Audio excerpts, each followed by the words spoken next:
Le 17 juillet, Jésus dit : As-tu déjà vu ce que font ceux qui veulent de la laine moelleuse pour dormir ?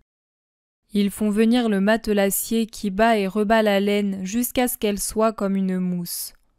Plus on bat la laine énergiquement, et plus elle devient douce et propre, parce que la poussière et les déchets tombent au sol, et les flocons restent bien propres et mousseux.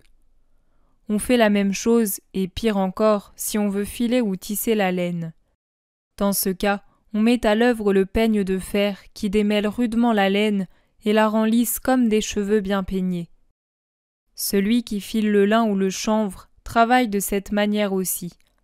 Même la soie du cocon, pour être employée, doit d'abord subir la torture de l'eau bouillante, de la brosse rugueuse et de la machine qui la retord. Ma chère âme, si cela est nécessaire de traiter ainsi les fibres naturelles pour en faire vêtements et literie, comment ne ferait-on pas la même chose avec votre âme pour la travailler en vue de la vie éternelle ? Vous êtes une fibre bien plus précieuse que le lin, le chanvre et la laine. De vous doit sortir l'étoffe de vie éternelle. Mais non à cause d'imperfections divines, puisque Dieu crée des choses parfaites, mais bien à cause de votre imperfection. Vos âmes sont sauvages, ébouriffées, pleines de rugosité, de déchets et de poussière. Bref, inaptes à l'usage dans la cité divine où tout est parfait.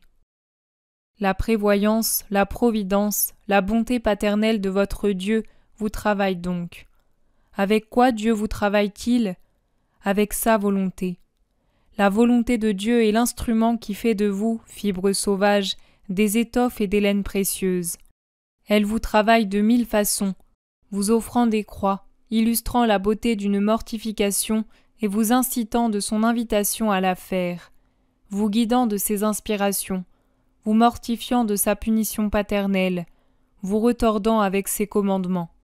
Ces commandements dont la nécessité ne change ni de forme ni de vigueur malgré le passage des siècles, sont précisément ce qui fait de vous un fil régulier et résistant, apte à façonner l'étoffe de vie éternelle, et plus vous êtes docile à la volonté du Seigneur, et plus l'étoffe devient précieuse. En outre, quand non seulement vous suivez cette volonté bénie qui opère toujours pour votre bien, mais de plus vous demandez à Dieu de toutes vos forces de vous la faire connaître parfaitement, pour l'exécuter parfaitement, coûte que coûte, dût-elle prendre la forme la plus contraire à votre humanité, quand vous agissez ainsi, l'étoffe se pare de broderie comme un brocart. Et puis, si vous ajoutez à tout cela la perfection de demander pour vous une volonté de souffrance, afin d'être semblable à moi dans l'œuvre de rédemption, vous insérez dans le brocart des pierres précieuses d'une incalculable valeur, et de cette fibre originelle si imparfaite, vous faites un chef-d'œuvre de vie éternelle. Mais ô Maria, quelles sont peu nombreuses les âmes qui savent laisser Dieu les travailler. Dieu a toujours pour vous une main de Père très parfait dans son amour, et il opère avec une intelligence divine. Il sait donc jusqu'à quel point il peut appuyer la main, et quelle dose de force il doit vous communiquer pour vous rendre apte à subir les opérations divines. Mais quand l'être humain se refuse au bon Père que vous avez aux cieux, quand il se révolte contre sa volonté, quand il annule par le péché les dons de force que Dieu lui fait, comment le Père qui est aux cieux peut-il travailler cette âme ? Elle reste sauvage, même qu'elle devient de plus en plus enchevêtrée et chargée d'impureté. Et je pleure sur elle, en voyant que rien, même pas mon sang versé pour tous, ne la régénère à la bonté. De plus, quand une âme non seulement se refuse à l'opération de Dieu, mais couvre en elle de la hargne envers le Père et ses frères et sœurs, notre œuvre disparaît complètement, et Satan, le maître du péché, s'installe dans cet enchevêtrement de passions déréglées.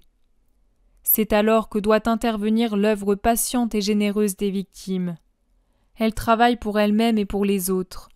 Elles obtiennent que Dieu revienne, par un miracle de grâce, travailler sur cette âme, après avoir chassé Satan par la splendeur de son apparence.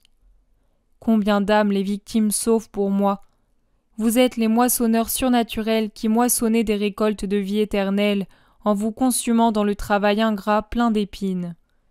Mais souviens-toi que les premiers pour lesquels il faut se sacrifier sont ceux de notre sang. Je n'ai pas détruit les liens de famille, je les ai sanctifiés. J'ai dit d'aimer la parenté d'un amour surnaturel. Et y a-t-il un plus grand amour que d'avoir la charité envers les âmes malades de notre sang? Est-ce que celui qui s'occuperait des intérêts de tous, sauf des siens, te semblerait normal? Non, tu dirais que c'est un fou. Il est également étranger à la justice que quelqu'un pourvoie aux besoins spirituels de son prochain éloigné et ne mette pas en première ligne son sang le plus proche. Tu sais comment régler ta conduite. Ne te mets pas en peine si tu reçois de l'ingratitude. Ce qu'elle ne te donne pas, moi je te le donnerai. Intensifie ton sacrifice pour elle.